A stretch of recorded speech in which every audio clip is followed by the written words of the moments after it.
আল্লাহ তাআলা বলছেন, ইন্নামা জাযাউল্লাযীনা ইউহারিবুনাল্লাহা ওয়া রাসূলাহু ওয়া ইয়াসআউনা ফিল আরদি ফাসাদা। আল্লাহ তাআলা বলেন, যারা নাকি এই জমিনে বিপর্যয় সৃষ্টি করে, সন্ত্রাস সৃষ্টি করে, তাদের জন্য 4 ধরনের শাস্তি। কয় ধরনের? 4 ধরনের শাস্তি। কে বলতেছেন? আল্লাহ তাআলা। আইয়ুকাত্তালু, যারা সন্ত্রাস সৃষ্টি করে, জমিনে বিপর্যয় সৃষ্টি করে, তাদেরকে হত্যা করো। কে নির্দেশ করছেন? আল্লাহ তাআলা। আও ইউসাল্লাবু, অথবা শুলে চড়াও, অথবা তাদের হাত পা কেটে দাও, মিন খিলাফ, একটার উল্টা আরেকটা, অথবা তাদেরকে দেশ থেকে বহিষ্কার করে দাও। এ শাস্তি কে দিয়েছেন?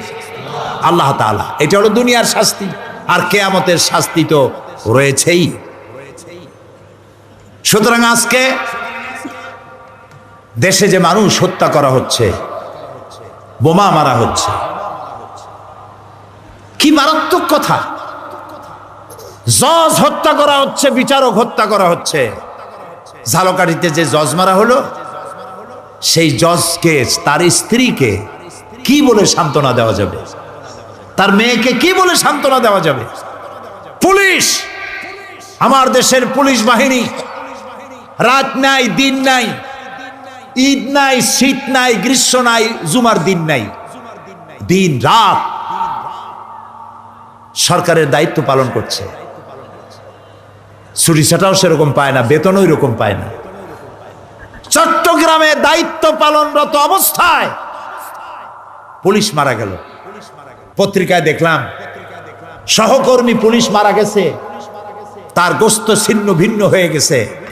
সহকর্মী পুলিশের পায়ের জুতা, তার জামা, তার অস্ত্র আর তার রক্ত এক জায়গায় স্তূপ হয়ে আছে। আর একটা পুলিশ পাশে দাঁড়ায় আছে, চোখ দিয়ে দর দর করে পানি পড়তেছে। এই পুলিশের ছোট্ট সন্তান কাঁদতেছে আর বলতেছে, আমার আব্বা কি অপরাধ করছে। প্রিয় ভাই সব, সুতরাং আজকে গোটা জাতিকে সতর্ক হতে হবে। শুধু দোষারোপ, মন্ত্রী বাইর করে দাও, অমুকরে বাইর করে দাও, কেন এক জায়গায় বসে আপনারা পরামর্শ করতে পারেন না কেমনে এইটাকে নির্মূল করবেন? জামাত ইসলামীকে দোষ দেওয়া হচ্ছে, বলা হচ্ছে প্রত্যেকটি বোমা হামলার সাথে জামাত কানেকশন আছে। জামাতের সাথে কি কানেকশন আছে? জামাতের সাথে কানেকশন হচ্ছে, যে বোমা মারছে তার বাবার খালাতো ভাইয়ের মামু জামাত কর্তৃক প্রতিষ্ঠিত একটা মসজিদে নামাজ পড়ত, অথবা যে বোমা মারছে সে জামাত ইসলামীর কোন কর্মীর বাড়ির সামনে দিয়ে হেঁটে গেছিল। জামাত ইসলামী এই দেশে নতুন ভুইভোর নয়, এদেশের কচুরি পানা নয়। 1.25 শতাব্দী ধরে জামাত ইসলামী এদেশে কাজ করছে, আর রাজনীতি জামাত ইসলামী করে না।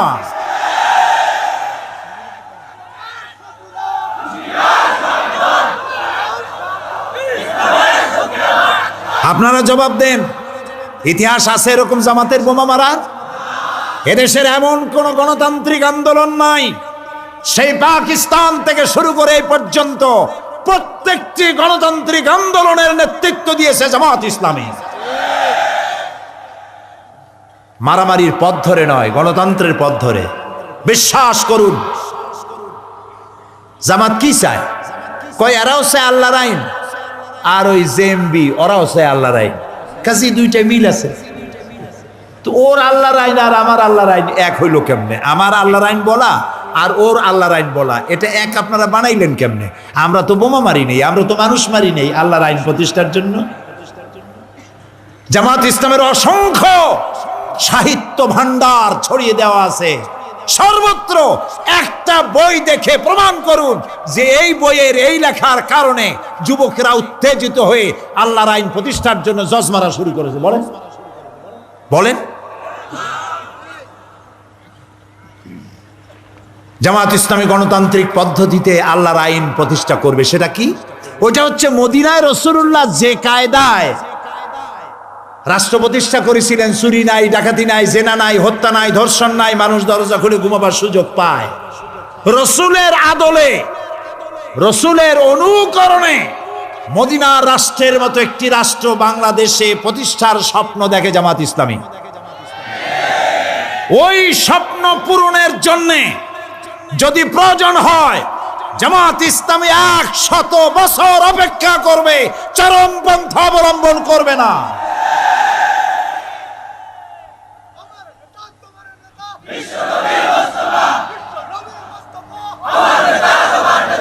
মূল বক্তব্য হলো এদেশ থেকে ইসলামকে নির্মূল করার জন্য, ইসলামকে বিদায় করার জন্য, দাড়ি টুপিওয়ালাদেরকে বদনাম করার জন্য উঠে পড়ে লেগেছে। কারা করতেছে?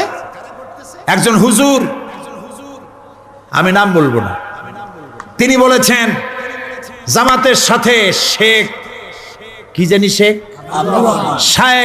আব্দুর রহমানের নারীর সম্পর্ক আছে। হুজুরকে বলবো সূরা বনী ইসরাইল পড়ুন, ওয়ালা তাকফু মা লাইসা লাকা বিহি ইলম।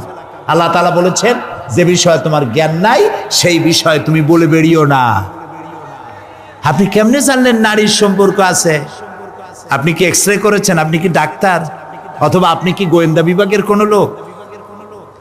আপনি যদি এতই জানেন কার সাথে কার সম্পর্ক, তাহলে হুজুরগিরি না করে গোয়েন্দা বিভাগে চাকরি নেন, দেশের মানুষের উপকার হবে। আপনি এই কথা বলতে পারলেন শায়েখ রহমানের সাথে জামাতের নারীর সম্পর্ক আছে, কিন্তু শায়েখ রহমান যে আওয়ামী লীগের দুলাভাই তা বলেন না কেন?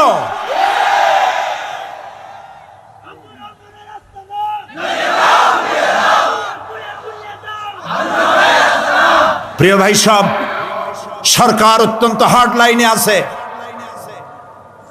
দেশ নেত্রী, দেশের সফল প্রধানমন্ত্রী বেগম খালেদা জিয়া পরিষ্কার করে বলেছেন এদেশের আলেমদের সাথে, ইসলামী আন্দোলনের সাথে এই জঙ্গিবাদের, সন্ত্রাসের কোনো সম্পর্ক নাই। এটা প্রমাণিত। যারা দাড়িওয়ালা টুপিওয়ালা ধরা পড়েছে, আমরা বলেছি যত বড় আলেম হোক, যারা ধরা পড়েছে যদি প্রমাণিত হয় যারাই এই কাজ করেছে, এতটুকুন দয়া দেখাবো না, অনুরোধ করব না, ছেড়ে দিতে বলবো না, এমনকি জেলখানার অন্ধকার প্রকোষ্ঠে সকলের অসাক্ষাতে ফাঁসির দাবিও করব না।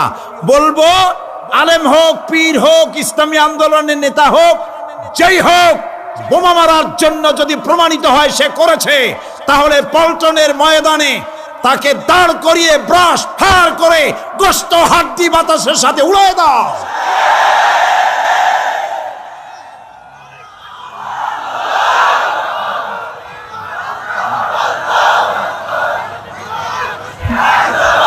প্রিয় ভাই সব, আপনাদের এখন কাজ হলো, যারা ওলামা এসছেন সমস্ত আলেমদের খেদমতে আমাদের আরজ, আমার আরজ, যারা মসজিদের ইমাম, মসজিদের প্রত্যেকটি খুতবায় সন্ত্রাস এবং জঙ্গিবাদের বিরুদ্ধে বক্তব্য রাখবেন। কোরআন এবং হাদিস দিয়ে বুঝাবেন জঙ্গিবাদ আর সন্ত্রাসের স্থান ইসলামে নাই। প্রত্যেক খুতবায় বলতে হবে, প্রত্যেক মসজিদ ভিত্তিক সন্ত্রাস নির্মূল কমিটি বানাতে হবে, সন্ত্রাস প্রতিরোধ কমিটি, এলাকা ভিত্তিক কমিটি বানান।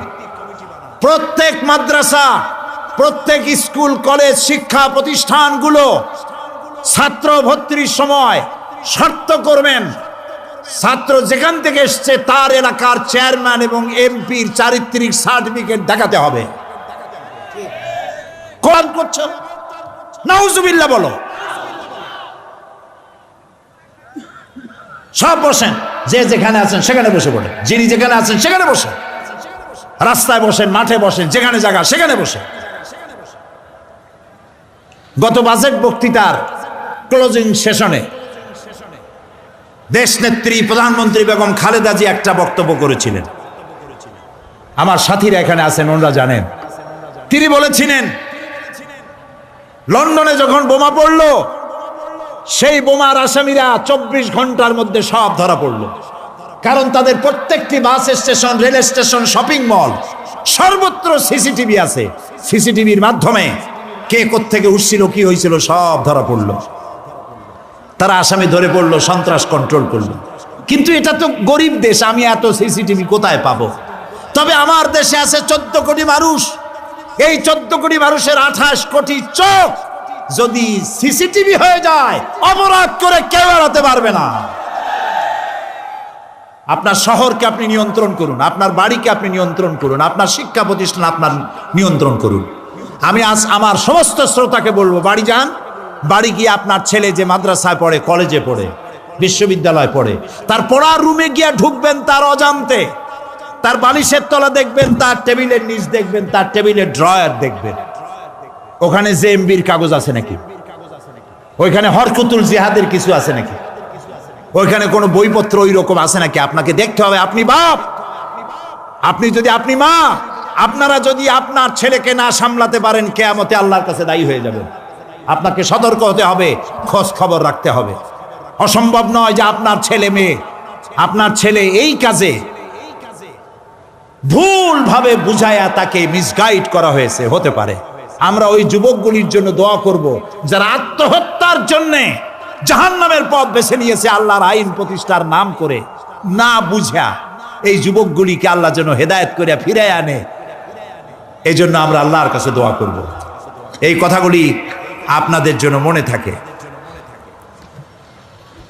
শেষ কথা, ইসলামী ছাত্র শিবির বাংলাদেশের জন্য শিক্ষাঙ্গনে আল্লাহর এক নিয়ামত। আলহামদুলিল্লাহ বলে। আপনি আমি যা পারি না, শিবিরের ছেলেরা তাই পারে। আলহামদুলিল্লাহ বলেন। আমাদের ছেলেপেলেরা অনেক সময় আমরা নামাজ পড়াইতে পারি না, ওদের সাথে থাকলে তারা নামাজি হয়, দিনদার হয়, পরেজগার হয়, ইমানদার হয়ে যায়। ওদের সাথে আপনারা সম্পর্ক রাখবেন। এত বড় বিশাল মাহফিল করেছে, এই মাহফিলে তাদের lighting, miking, pandal, poster, handbill, মঞ্চ তৈরি করতে অনেক টাকা লেগেছে। আপনারা যাওয়ার সময় কেমনে দেবেন? চতুর্দিকে ড্রাম আছে। আমি কিন্তু মানুষ বসাইতে পারলাম না, কি যে বদভ্যাস। আল্লাহ হেদায়েত করুক, কোন আমিন। আপনার মধ্যে যে দাঁড়ায়, বসা মানুষ দাঁড়ানো মানুষকে বসায় দেন। এই বদভ্যাস কেন? আমরা তো এখানে ইশার নামাজও পড়বো। প্রিয় ভাই সব, যাওয়ার সময় শিবিরকে কিছু দিয়ে যাবেন। তাআওয়ানু আলাল বিররি ওয়াত তাকওয়া ওয়ালা তাআওয়ানু আলাল ইসমি ওয়াল উদওয়ান। আল্লাহ বলেছেন ভালো কাজে সহযোগিতা করো।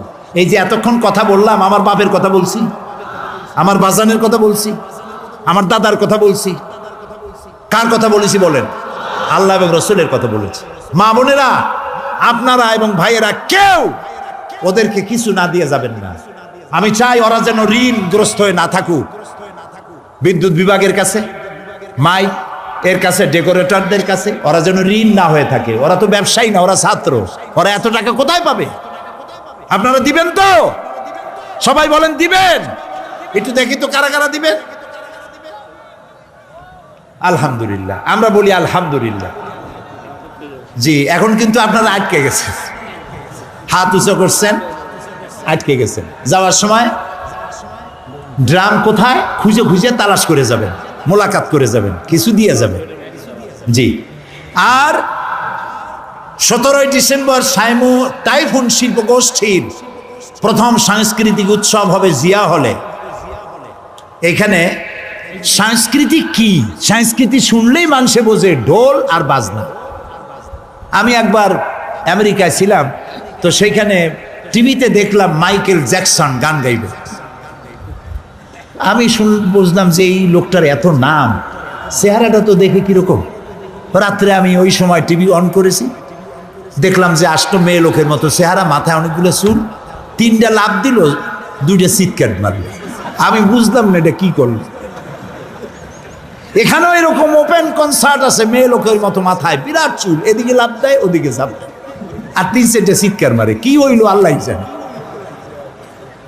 সুস্থ সংস্কৃতি, মিউজিক ছাড়া গান যে কত সুন্দর হতে পারে, হৃদয় স্পর্শী হতে পারে, মাস্টার আব্দুল্লাহর গানে টের পান নাই?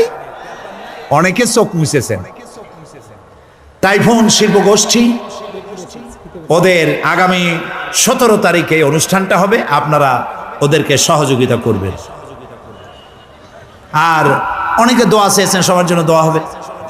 এখন ঢাকা থেকে কিছু বুক স্টল আসছে, বই কেনা মানি নিজের মধ্যে একজন কর্মী নিয়ে নাও। আলহামদুলিল্লাহ কর। কোরআন জানার জন্য তাফহিমুল কোরআন কিনবেন। জোরে বলেন তো কি কিনবেন? নাম বলেন জোরে। তাফহিমুল কোরআন কিনবেন।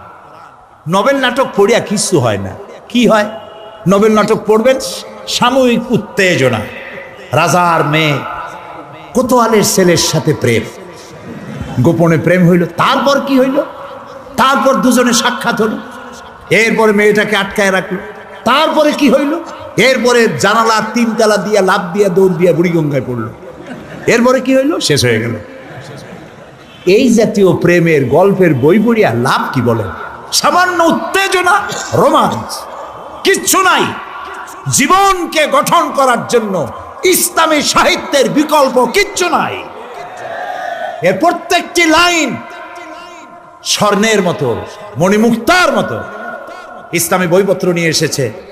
এর মধ্যে ছোট্ট 2টা বইয়ের পরিচয় আমি দেই। একটা হচ্ছে, আমাদের মধ্যে এই ধারণা নাই যে আল্লাহ কোথায় আছেন।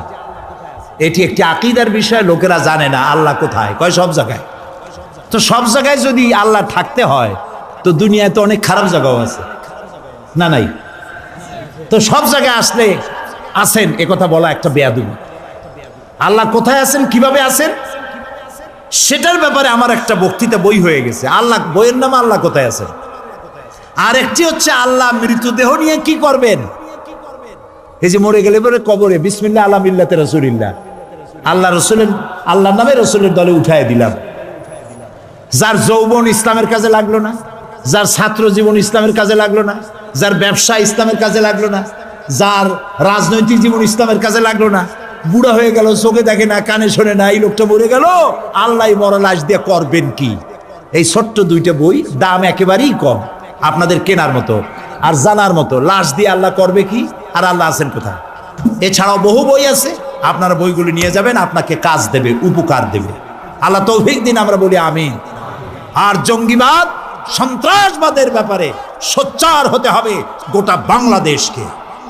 তবে আমি বিশ্বাস করি এই অবস্থা স্থায়ী কোনো অবস্থা না, এটা নির্মূল হবে, শিকড় শুদ্ধ তুলে ফেলা হবে ইনশাআল্লাহ। মোনাজাতের পর আজান হবে, আজানের পর বা জামাত এশার নামাজ হবে।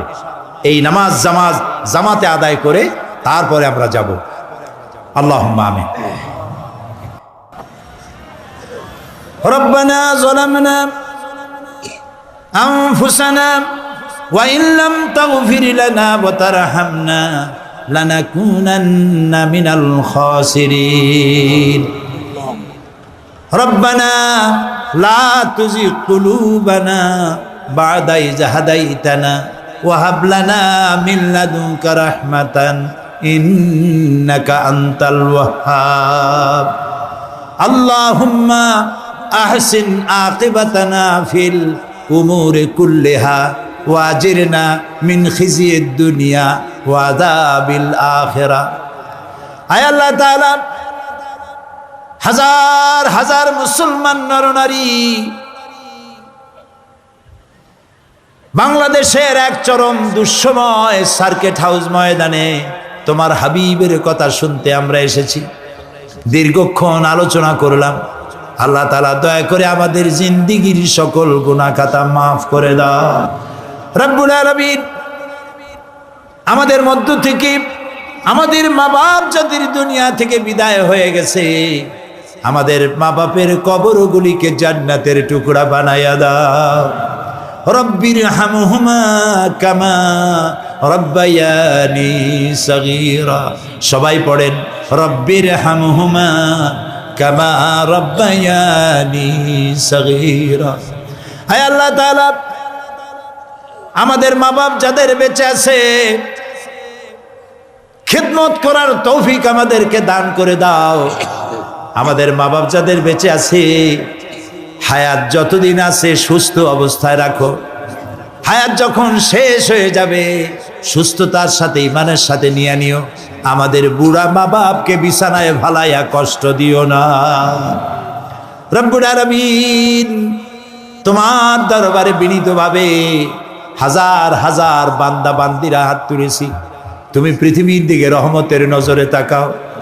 আজ সারা দুনিয়ায় মুসলমানেরা যত বিপদে পড়েছে, আমাদের জানা মতে এত বড় বিপদে সারা দুনিয়ার মুসলমানেরা কখনো পড়ে নাই। আয় আল্লাহ তাআলা, দুনিয়ায় যত জায়গায় মুসলমানেরা বিপদে আছে, আল্লাহ তুমি দয়া করে তাদের সাহায্যকারী হয়ে যাও, তুমি তাদের হামি ও নাসির হয়ে যাও। রব্বুল আলামিন, আমাদের বাংলাদেশের জন্য তোমার কাছে দোয়া করি। আল্লাহ তাআলা, বাংলাদেশে বোমার আতঙ্কে, সন্ত্রাসের ভয়তে মানুষ আজ অস্থির হয়ে গেছে, মানুষগুলো অসহায় হয়ে গেছে।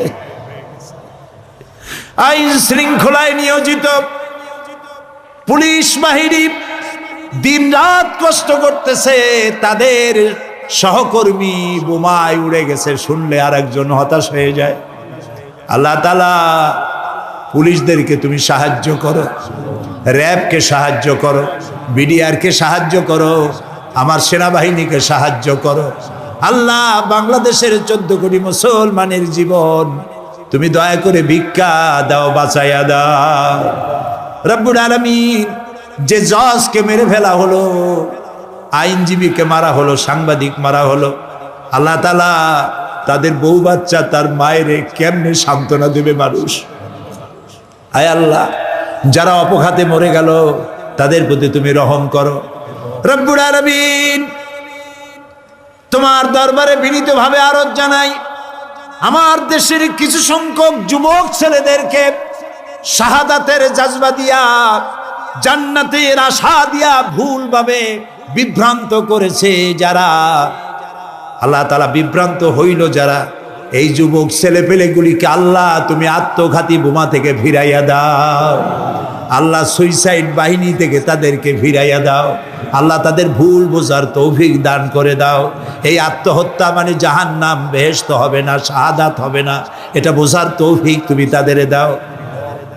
আয় আল্লাহ তাআলা, যারা এদেরকে ভুল পথে আনলো, আয় আল্লাহ তাআলা, যারা এদেরকে বিভ্রান্ত করলো, যারা সাহায্য করলো, বুদ্ধি দিল, অর্থনৈতিকভাবে সহযোগিতা করলো, রব্বুল আলামিন দয়া করে ওদেরকেও হেদায়েত নসিব করে দাও, ওদেরকে হেদায়েত নসিব করে দাও, ওদেরকে হেদায়েত নসিব করে দাও। আয় আল্লাহ, ওদের কপালে যদি হেদায়েত না থাকে, ওদের কপালে যদি হেদায়েত না থাকে, আল্লাহ তুমি ওদের উপরে গজব দিয়া, লানত দিয়া বিদায় করে দাও। আয় আল্লাহ, তোমার কাছে আশ্রয় চাই। হে বিশাল আকাশের মালিক, হে বিস্তীর্ণ জমিনের মালিক, হে কুল কায়নাতের মালিক, কোন ভাষায় ডাকলে তুমি খুশি হবা? আমার সাথে বলেন, ইয়া হাইয়ু ইয়া কাইয়ুম, ইয়া হাইয়ু ইয়া কাইয়ুম, ইয়া হাইয়ু ইয়া কাইয়ুম বিরহমাতিকা নাস্তাগীস। আল্লাহ তাআলা, তুমি তো আমাদের সেই আল্লাহ যে নমরুদকে জুতা দিয়ে পিটাইয়া শেষ করে দিছো। তুমি তো আমাদের সেই আল্লাহ যে ফেরাউনকে চুবাইয়া শেষ করেছো। স্বৈরাচার জালিমদেরকে দৃষ্টান্তমূলক শাস্তি দিয়েছো। তুমি তো আমাদের সেই আল্লাহ। আল্লাহ, আমাদের এই সুন্দর দেশ বাংলাদেশটাকে যারা বোমার রাজনীতি সৃষ্টি করলো, সন্ত্রাস বোমা মারা, আত্মঘাতী বোমা মারা রাজনীতি যারা করলো, আল্লাহ হয় হেদায়েত করো, নইলে গজব দাও, লানত দাও। এই নর পশুদের হাত থেকে 56,000 বর্গ মাইলের দেশটাকে আল্লাহ বাঁচাও। আল্লাহ, তোমার কাছে বলবো না, কার কাছে বলবো? এই পৃথিবীতে যত মুসলমান দেশ আছে, প্রত্যেকটি মুসলিম দেশের পাশে আরো অনেকগুলি মুসলিম দেশ আছে। তুমি আমাদের দিকে একটু তাকায় দেখো তো, আমরা কোথায়? আমাদের 3 দিকে এমন একটা দেশ যারা কখনো বন্ধুত্বের প্রশ্নে তারা উত্তীর্ণ হতে পারে নাই, আর একদিকে সমুদ্র। আমাদের উপরে যদি বিপদ আসে আমরা পালাবো কই? আল্লাহ তাআলা, তুমি দয়া করে এই দেশটারে হেফাজত করো। যারা দেশটায় নৈরাজ্য সৃষ্টি করতে চায়, বিপর্যয় সৃষ্টি করতে চায়, বোমা মারতে চায়, বোমা মেরে মানুষ হত্যা করতে চায়, পুলিশ মারে, বিডিআর মারে, জজ মারে, বিচারপতি মারে, আইনজীবী মারে। আল্লাহ কি হইল দেশে? আল্লাহ তুমি দয়া করো, তোমার দয়া ভিক্ষা চাই, তোমার কাছে দয়া ভিক্ষা চাই, দয়া করো বাবু, দয়া করো। সবাই বলেন ইয়া আল্লাহ, ইয়া আল্লাহ, ইয়া আল্লাহ। আল্লাহুম্মা ইয়া মুনজিলাল কিতাব ওয়া মুজরিয়াস সাহাব সারিয়াল হিসাব ওয়া হাজিমিল আহজাব, আল্লাহুম্মা ইহজিমহুম ওয়া জালজিলহুম ওয়ানসুরনা আলাইহিম, আল্লাহুম্মা আইজ্জাল ইসলাম ওয়াল মুসলিমিন, আল্লাহুম্মা আহলিকিল কাফারাতা ওয়াল মুবতাদিআতা ওয়াল ইয়াহুদা ওয়াল মুশরিকিন, আল্লাহুম্মা শাত্তিত শামলাহুম, আল্লাহুম্মা মাযযিক জামাআহুম, আল্লাহুম্মা দাম্মির দিয়ারাহুম, আল্লাহুম্মা খাররিব বুনিয়ানাহুম। আল্লাহ তাআলা ইসলাম যারা সহ্য করে না তাদের ঐক্যের মধ্যে ফাটল ধরিয়ে দাও, তাদের পায়ের তলা থেকে জমিন খসায় দাও, সারা পৃথিবীর মুসলমানদের মধ্যে ঐক্য দিয়ে দাও। আমাদের প্রিয় জন্মভূমি বাংলাদেশের হিন্দু, মুসলমান, খ্রিস্টান, বৌদ্ধ সব সাম্প্রদায়িক সম্প্রীতি নিয়ে বসবাসের তৌফিক দাও। আল্লাহ তাআলা মা বোনেরা বহুত কষ্ট করে এসছেন, মা বোনদের জিন্দিগির গুনাহখাতা মাফ করে দাও, নিঃসন্তানীকে সন্তান দাও। আল্লাহ যার সংসারে খাবার নাই খাবারের ব্যবস্থা করে দাও, স্বামী স্ত্রী মিল মহব্বত নাই মহব্বত পয়দা করে দাও, সন্তান যাদের নাফরমান আল্লাহ তাদের ফরমাবরদার করে দাও। আল্লাহ তাআলা এই সন্ত্রাসী এই যুদ্ধ অবস্থা থেকে তোমার কাছে এই দেশটা ভিক্ষা চাই, শান্তি চাই, আল্লাহ দয়া করে ভিক্ষা দাও, রহমত খয়রাত দাও, ভিক্ষা দাও আল্লাহ। কয়েক সেকেন্ড আমি আপনাদের জন্য ছেড়ে দিলাম, মাথা নিচু করুন, চক্ষু বন্ধ করুন, আর মনের কথা আল্লাহর কাছে খুলে খুলে বলেন। যার বার্ধক্যের জীবনের এক প্রান্তে এসে দাঁড়িয়েছেন, অসুস্থ, দোয়া করুন আল্লাহ যেন তাকে পূর্ণ সুস্থতা দান করে দেন, শেফায়ে আজেলা কামেলা দেন। আমার বেঁচে থাকা একমাত্র ওস্তাদ এখন দুনিয়ায় শাইখুল হাদিস, মুফাসসিরে কোরআন, জামাত ইসলামী বাংলাদেশের নায়েবে আমির হযরত মাওলানা আবুল কালাম মোহাম্মদ ইউসুফ হসপিটালে আছেন। আল্লাহ আমার উস্তাদ, অনেক আলেমদের উস্তাদ, আল্লাহ দয়া করে তুমি তাকে সুস্থ করো, ভালো করো, শেফায়ে আজেলা কামেলা দিয়ে দাও। আল্লাহ তাআলা এই মুহূর্তে আমার বেলালের নাম মনে পড়ে গেল, একটা ব্ল্যাক ডায়মন্ড ছিল।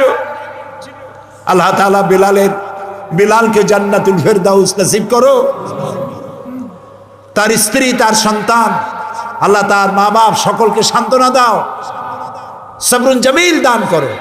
আমাদের প্রত্যেকের সন্তান সন্ততি, স্ত্রী, পুত্র, পরিজনকে দিনদার বানাও, ইমানদার বানাও, পরেজগার বানাও। আল্লাহ যারা মাহফিল করলো ইসলামী ছাত্র শিবিরকে তোমার দরবারে কবুল করে নাও। ওদের সাথে যারা শত্রুতা করে তাদের দিলের মধ্যে শিবিরের বন্ধুত্বের জায়গা পয়দা করে দাও। আল্লাহ তাআলা এই মাহফিলের জন্য প্রশাসন, আইন শৃঙ্খলায় নিয়োজিত বাহিনী যে যতটুকু সাহায্য করেছে আল্লাহ তুমি তাদেরকে সাহায্য করো। রব্বানা তাকাব্বাল মিন্না ইন্নাকা আনতাস সামিউল আলিম ওয়া তুব আলাইনা ইন্নাকা আনতাত তাওয়াবুর রহিম। সুবহানা রাব্বিকা রাব্বিল ইজ্জাতি আম্মা ইয়াসিফুন ওয়া সালামুন আলাল মুরসালিন আলহামদুলিল্লাহি রাব্বিল আলামিন। ওয়াজআল আখিরা কালামিনা ইনদাল মাউতি লা ইলাহা ইল্লাল্লাহু মুহাম্মাদুর রাসূলুল্লাহ। আসসালামু আলাইকুম ওয়া রাহমাতুল্লাহ।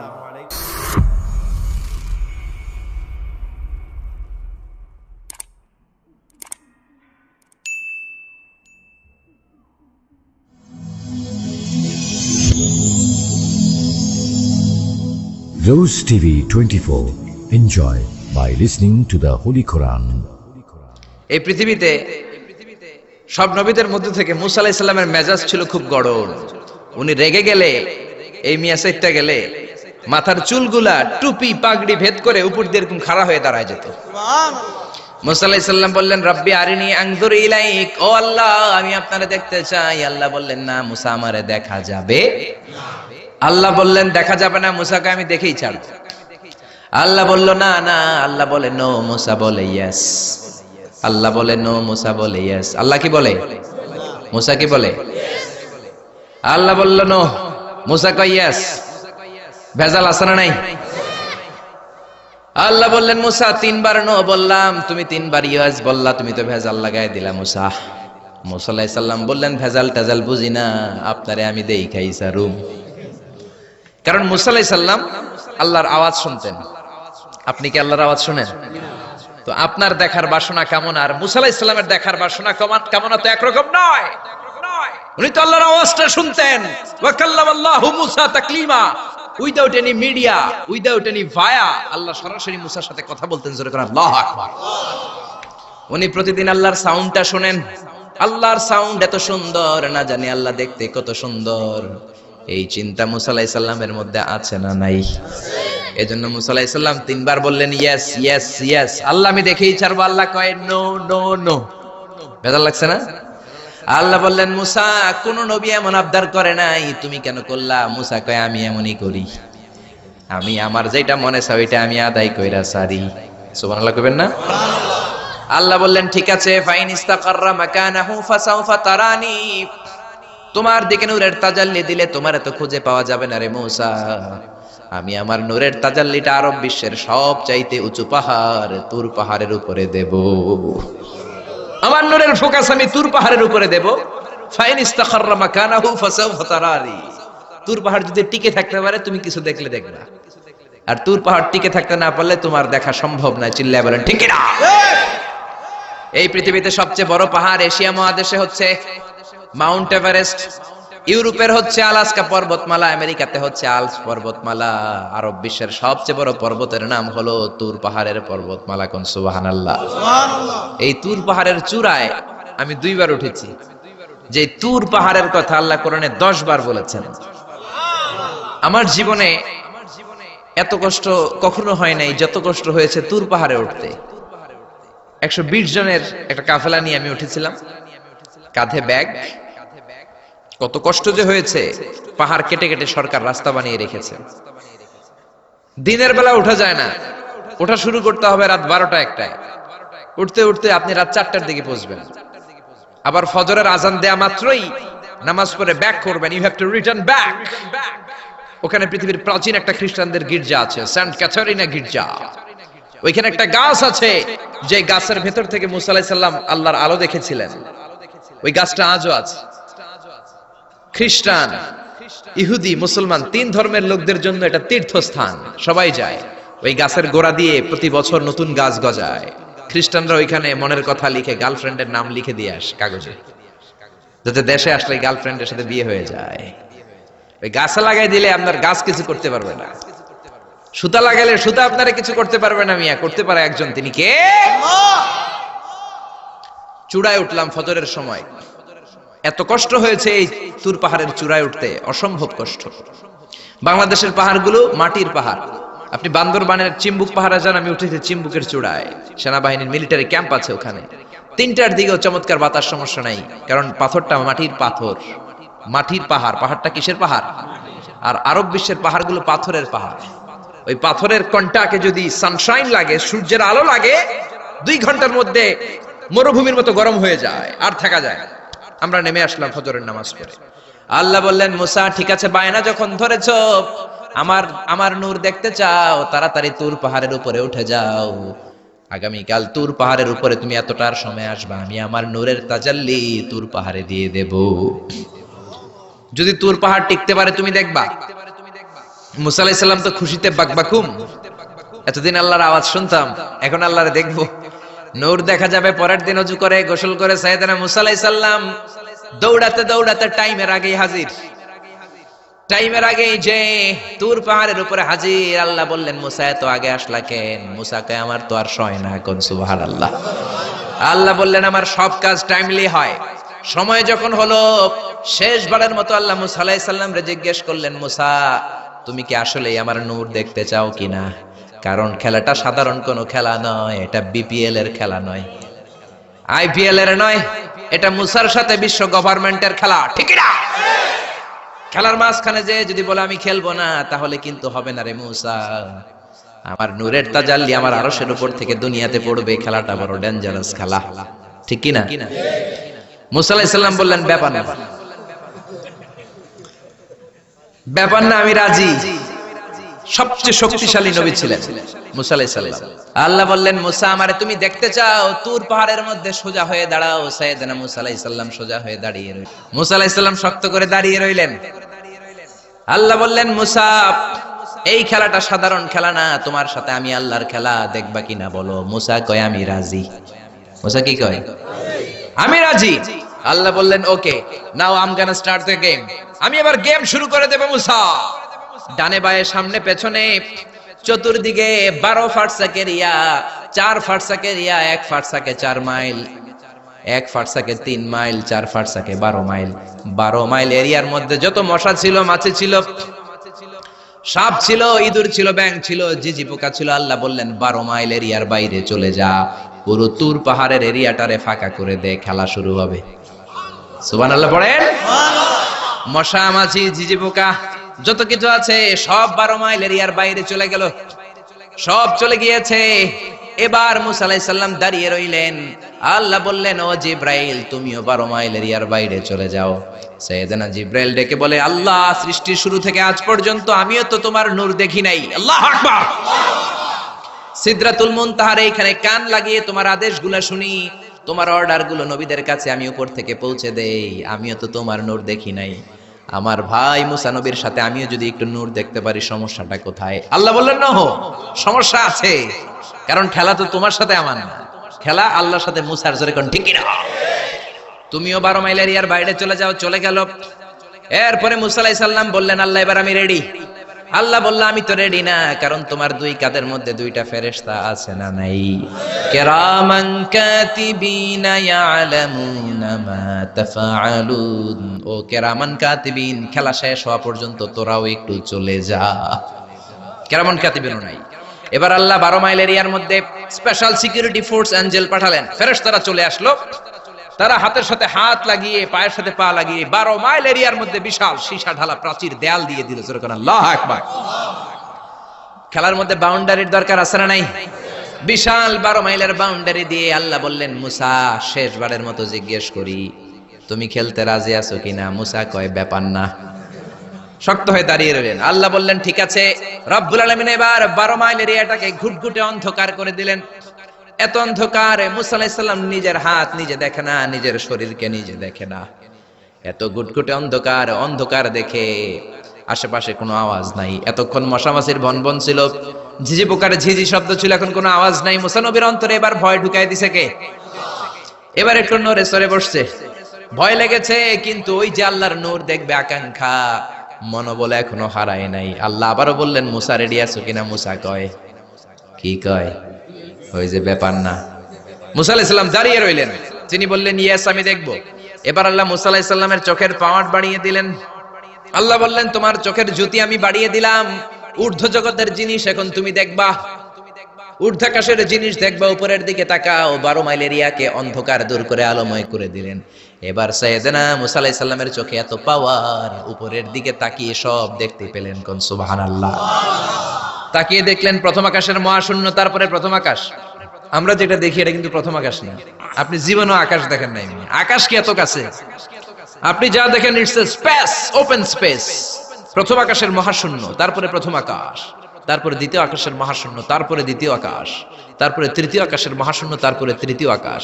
আপনারা সূর্য, চন্দ্র, galaxy, milky way, black hole, proxima centauri, alpha centauri, A, alpha centauri B, যা দেখেন সব প্রথম আকাশের মহাশূন্যের ভেতরে। চিল্লায় বলেন ঠিক কিনা?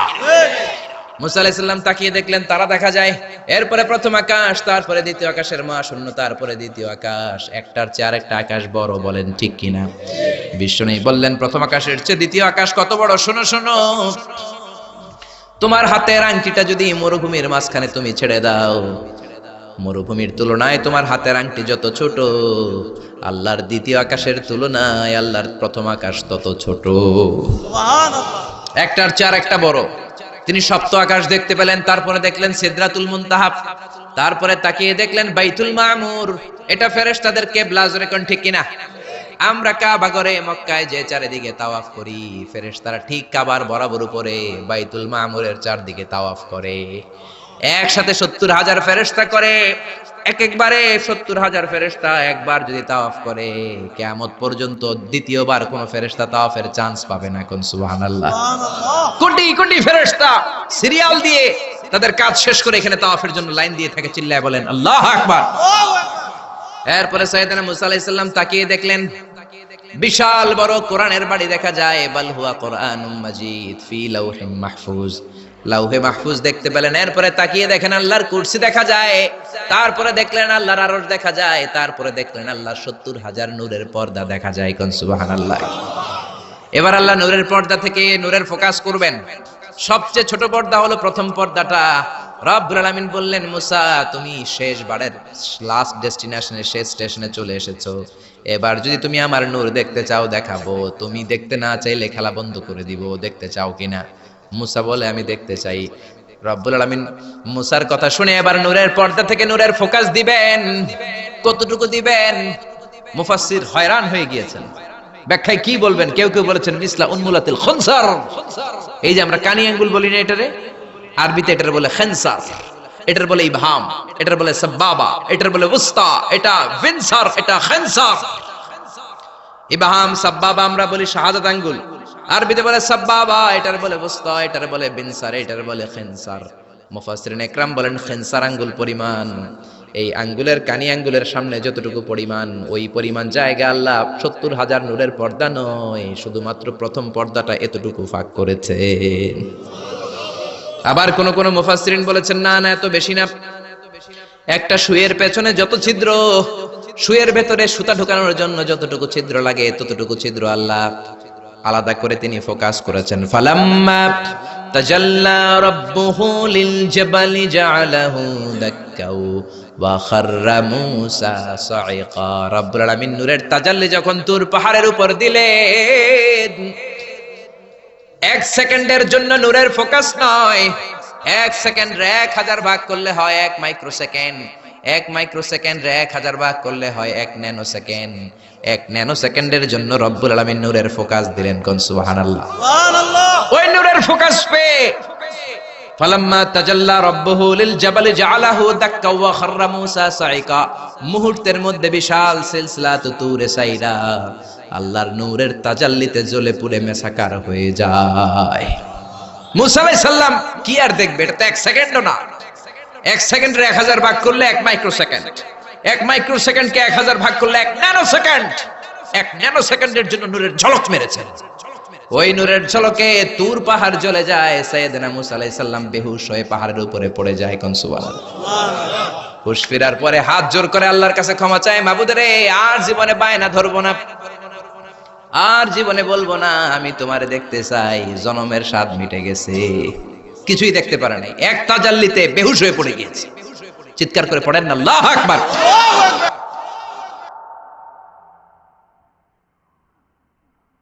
আল্লাহ নবীর সাহাবী প্রশ্ন করেছেন, নবীজি বান্দা কখন আল্লাহর নিকটবর্তী হয়ে যায়?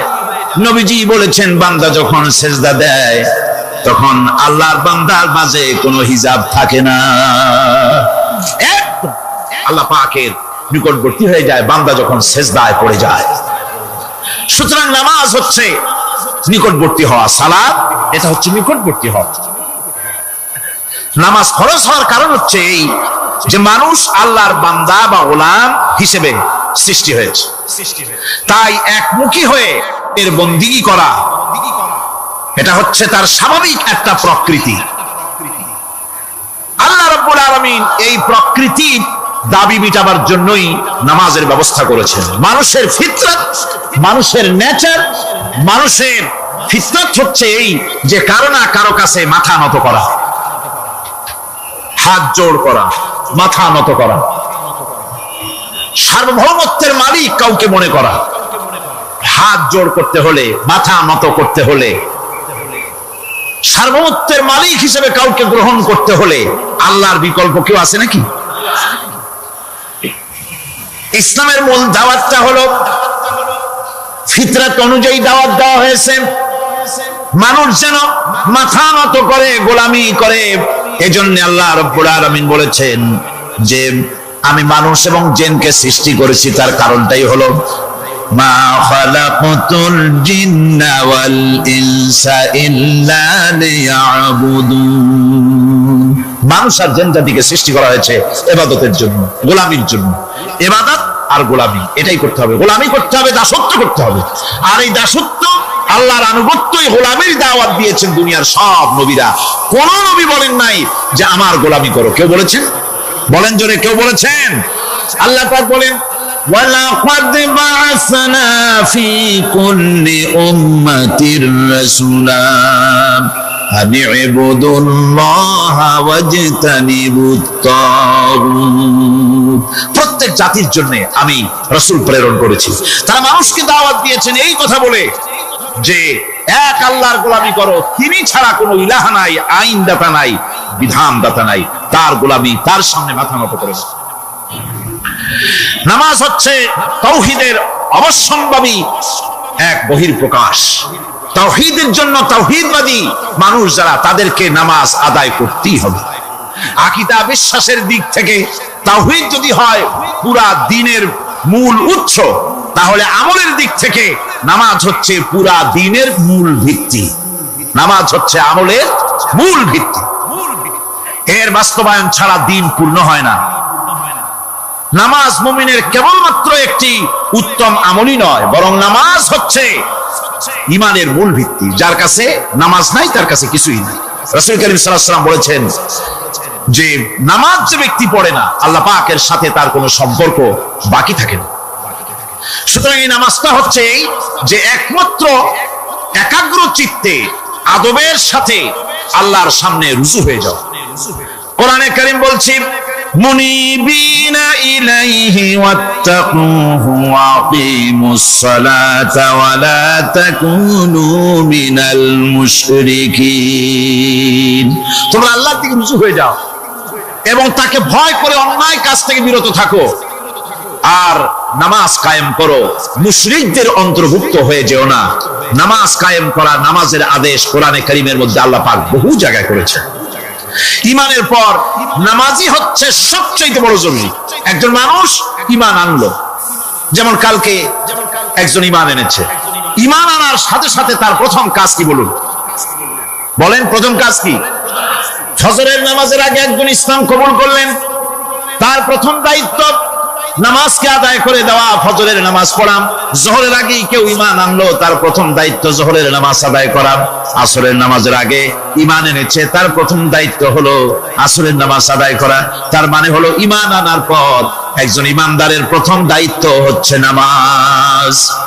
গুরুত্বপূর্ণ বিষয়, খুব ভালো করে শুনতে হবে, ইয়াদ রাখতে হবে প্রত্যেকটা মুসলমানের।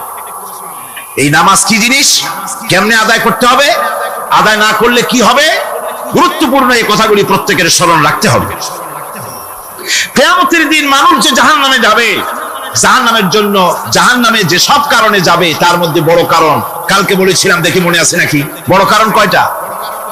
কয়টা? আলহামদুলিল্লাহ মনে আছে।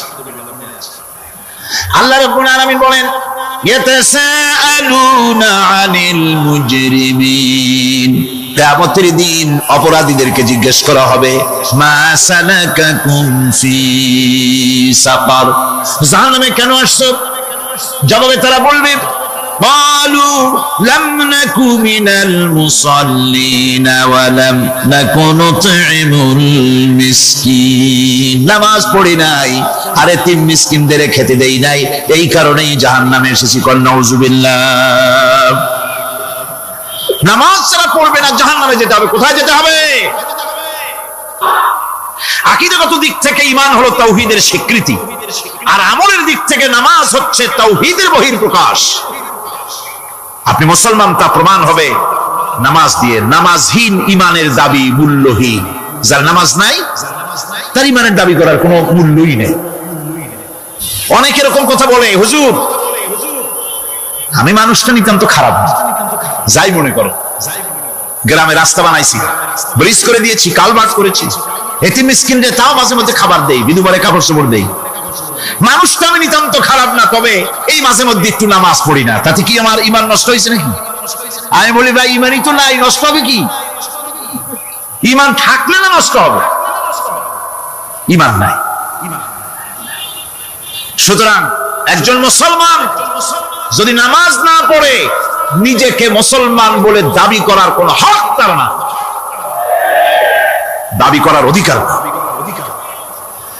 নামাজ হচ্ছে জিন্দেগি, নামাজটাই মূলত জিন্দেগি। নামাজটা কি? জিন্দেগি। আল্লাহ রাব্বুল আলামিন শিখাচ্ছেন, قل إن صلاتي ونسكي ومحياي ومماتي لله رب العالمين। মোহাব্বতের সাথে সবাই পড়েন, قل إن صلاتي ونسكي ومحياي ومماتي لله رب العالمين। বলো আমার নামাজ, বলো আমার নামাজ, আমার কোরবানি, আমার হায়াত, আমার মত সবকিছুই আল্লাহ রাব্বুল আলামিনের জন্য নিবেদিত। আমার বেঁচে থাকা, আমার মরে যাওয়া সব আল্লাহর জন্য। সে আল্লাহ রাব্বুল আলামিন, তার জন্য সবকিছু নিবেদিত করতে হবে।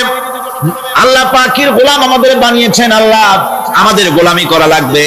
আর গোলামির নমুনা যাকাত দিয়া, হজ দিয়া, দান দিয়া, সদকা দিয়া, কোন জিনিস দিয়ে নামাজের মতো গোলামীর উৎকৃষ্ট প্রমাণ বা নমুনা আর কিছুতে নাই। আমি যে গোলাম, তার উৎকৃষ্ট প্রমাণ হচ্ছে নামাজ। নামাজই একটা মানুষ গোলামীর অনুভূতিতে তাকে নিয়ে যায়। বাদশা হোক, মন্ত্রী হোক, পীর হোক, মওলানা হোক, মুহাদ্দিস হোক, বড় লোক হোক, গরিব হোক, পুরুষ হোক, নারী হোক, যাই হোক, নামাজে দাঁড়াইলো একেবারে কান্দারে ধরিয়া, কানের কাছে হাত দিয়া, হাত দুটো বাঁধিয়া, মাথা নিচের দিকে দিয়ে দাঁড়ায় গেল। কিসের মতো? আসামির মতো, গোলামের মতো। সুবহানাল্লাহ। এদিক ওদিক তাকাইতে পারবে না, চোখটা থাকবে সেজদা যেখানে দিবা সেখানে। তাকানো নিষেধ, সেজদার দিকে তাকাও। এরপরে যখন রুকুতে গেলেন, গোলামের নমুনা হয়ে গেল। গোলামের এরকম মাথা নিচে করে থাকতে হয় প্রভুর সামনে। গেলেন রাজা, বাদশা, বড় লোক, সব অহংকার চূর্ণ হয়ে গেল। নাক আর কপাল দিয়া আমার মাবুদের দরবারে মাথাটা লাগাই দিলাম জমিনের উপরে। সুবহানাল্লাহ। আমি আমার ভাষায় বলি, আমি আমার ভাষায় কথাটা এভাবে বলি, এই জমিনটা যদি কাগজ হয় আর আমার নাকটার কপালটা যদি কলম হয়, তাহলে আমি যে গোলাম দৈনিক 5 বার আমার নাকার কপাল দিয়া জমিন নামক কাগজের উপরে, দাস খতের উপরে দৈনিক 5 বার নাকার কপাল দিয়া সই করে দেই, আল্লাহ আমি তোমার গোলাম, আর কারো গোলাম নই। আমি একমাত্র তোমার গোলাম। ঘুমের থেকে উঠে সেজদা দিয়ে বলি, দুপুরের সময় কাজ ফলাইয়া আরেকবার বলি, বিকেল আসার আগে আসরে আরেকবার বলি, দিন যখন শেষ হয় আরেকবার বলি, রাতে যখন শুতে যাই আরেকবার সেজদা দিয়া ঘোষণা করি, মাবুদ আমি তোমার গোলাম। সুবহানাল্লাহ। নামাজ হচ্ছে ইসলামের গণ্ডির মধ্যে প্রবেশের প্রমাণ। কোরআনে কারীম বলছে, ফাইন তাবু ওয়া আকামুস সালাতা ওয়া আতাউস যাকাতা ফাইখওয়ানুকুম ফিদ্দীন। সূরা তাওবা এসেছে। তারা যদি তওবা করে আর নামাজ কায়েম করে, যাকাত যদি আদায় করে, তাহলে এখন তোমাদের সে দ্বীনি ভাই, এখন ভাই হয়ে গেল। একটু আগে ছিল কাফের, মুশরিক, এখন তোমার দ্বীনি ভাই। দ্বীনের গণ্ডির মধ্যে প্রবেশ করা, কলেমা পড়ার সাথে সাথেই নামাজ। নামাজ হচ্ছে দ্বীনের প্রধান গেট, দ্বীনের প্রধান তোরণ। দ্বীনের মধ্যে প্রবেশ করার জন্য এই গেট দিয়ে প্রবেশ করতে হবে। সুতরাং এই নামাজের এতই গুরুত্ব দেওয়া হয়েছে। ইসলাম যদি ক্ষমতায় আসে, আল্লাহ যেন এনে দেন, জোরে কোন আমিন। ইসলাম যদি ক্ষমতায় এসে যায়, রব্বুল আলামিন তাফসীরে মাহফিল, কোরআন সামনে নিয়ে আশা করে তোমার দরবারে দোয়া করি, এই বিশাল জনসমুদ্রের দোয়া কবুল করো মাবুদ গো, এই বাংলাদেশকে ইসলামের দেশ বানাইয়া দাও। দেশটা যদি ইসলামের হয়ে যায়, আইন যদি আল্লাহর হয়, শাসন যদি সৎ লোকেরা করে, রব্বুল আলামিন কোরআন শরীফে বলেন, তাহলে তারা 4টা কাজ করবে। আল্লাযীনা ইম্মাক্কান্নাহুম ফিল আরদ আকামুস সালাতা ওয়া আতাউজ যাকাত ওয়া আমারু বিল মা'রুফি ওয়া নাহাউ আনিল মুনকার। মুমিনরা ক্ষমতায় এসে প্রথম যে কাজটা করবে, প্রথমে ক্ষমতায় এসেই নামাজ বাধ্যতামূলক করবে। প্রথম কি? ওয়াজ নসিহতে অনুরোধ করা হবে না, বাবাজিরা আল্লাহর রাস্তায় নামাজটা পড়ে না। রেডিও এবং টেলিভিশনের মাধ্যমে রাষ্ট্রপ্রধান আদান করে দিবেন, যারা আকিল বালিগ সকলের জন্য নামাজ বাধ্যতামূলক, নামাজ পড়তেই হবে, এটা অর্ডার। বেলা যখন 1টা বেজে যাবে, বেলা যখন 1টা বাজবে, সমস্ত মসজিদে আজান শুরু হয়ে যাবে। আজানের সাথে সাথে অফিস, আদালত, কল কারখানা, ক্ষেত খামার, শিক্ষাঙ্গন সব ডেডলক হয়ে যাবে। আধা ঘন্টার জন্য বন্ধ হয়ে যাবে। যারা নামাজ আদায় করেন পুলিশদের নিয়ে জামাতে ঘুষ আর খাবে তারা? এসপি সাহেবের অফিসে, ডিসি সাহেবের অফিসে মন্ত্রীরা যদি ভাবে নামাজ কায়েম করে, তাহলে কি অন্যায় অপরাধ কিছু থাকবে সমাজে? থাকবে না। সুতরাং নামাজ বাধ্যতামূলক করে দেওয়া হলো। নামাজ বাধ্যতামূলক, সকলকে নামাজ পড়তে হবে। নামাজ হচ্ছে অপকর্মের প্রতিবন্ধক। নামাজ পড়লে অন্যায় কাজ থেকে বাঁচার পর, অন্যায় থেকে বাঁচাই কিসে? নামাজ।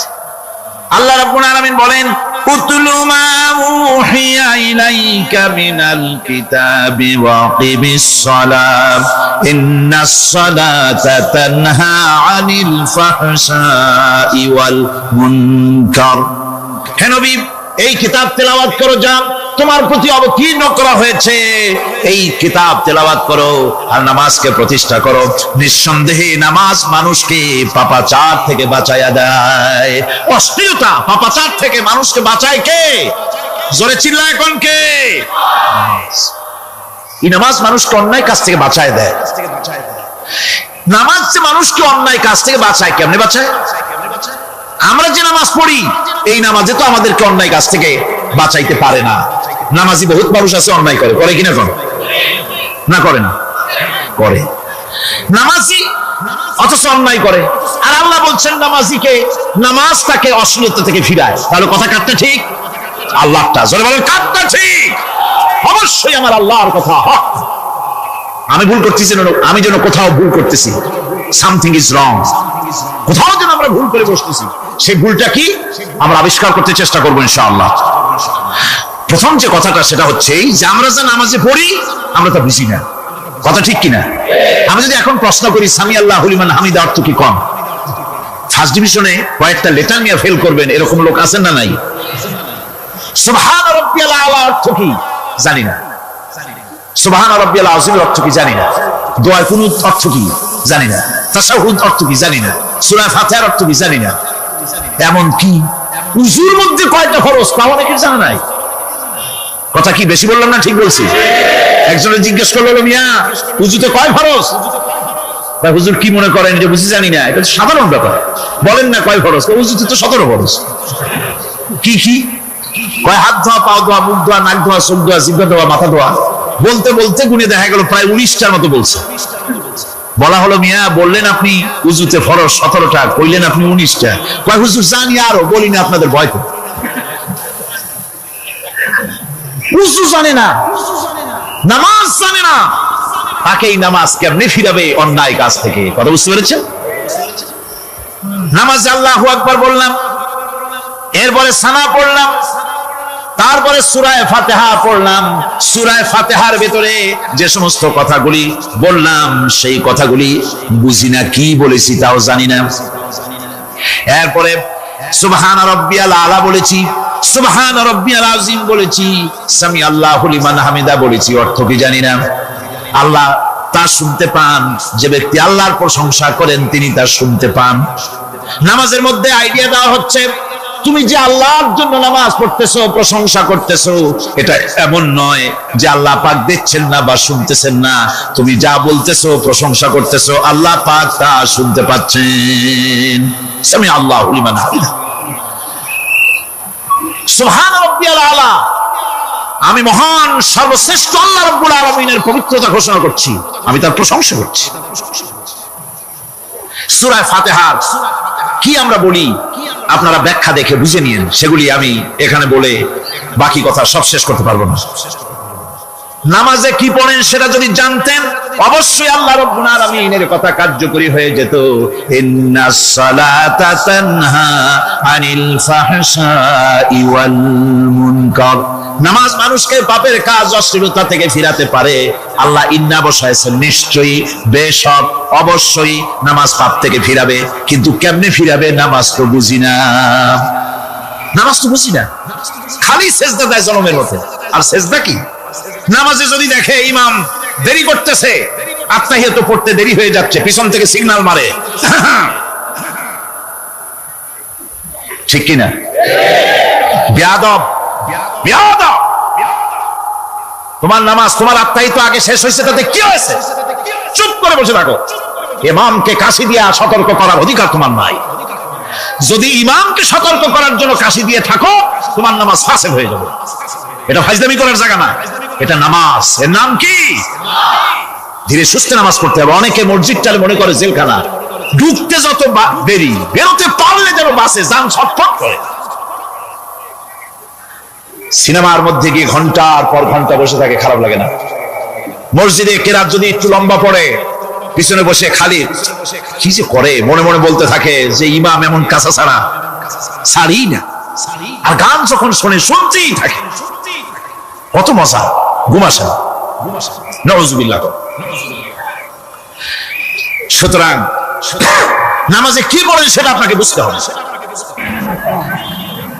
সঠিকভাবে নামাজ পড়ার পরও যদি কোন মানুষের সঠিকভাবে, ভালো করে শোনেন, সঠিকভাবে নামাজ পড়ার পরেও যদি কোনো মানুষ পাপের থেকে না ফেরে, তাহলে বুঝতে হবে একথা, পানি আর সাবান দিয়া কাপড় ধুলে কাপড়ের ময়লা যাবে, কিন্তু পানি আর সাবান দিয়া কয়লা জনমের মতো ধুইলেও কয়লার ময়লা যাবে না। কথা বুঝে আসছে? এর থেকে আর উত্তম দৃষ্টান্ত আমার কাছে নাই। নামাজ পড়ার পরেও যদি চরিত্র ভালো না হয়, বুঝতে হবে নামাজ হচ্ছে না, কাঙ্ক্ষিত মানের নামাজ আদায় হচ্ছে না। আল্লাহর নবী বলেছেন, যার নামাজ পাপ কাজ হতে ফিরাতে পারলো না, তার নামাজ নামাজি নয়। আবার শুনুন, রাসূল বলছেন, যার নামাজ তাকে পাপের কাছ থেকে ফিরাতে পারলো না, তার নামাজ নামাজ নয়। ওইটা নামাজ হয় নাই, যার জন্য তার পাপ থেকে তারে ফিরাইতে পারছে না। আর কিয়ামতের দিন বেনামাজিরা সবচাইতে বেশি অপমানিত হবে। সবচাইতে বেশি অপমানিত হবে কারা? বেনামাজিরা। কিভাবে? ইয়াউমা ইউকশাফু আন সাকিন ওয়া ইউদআউনা ইলাস সুজুদি ফালা ইস্তাতিউন।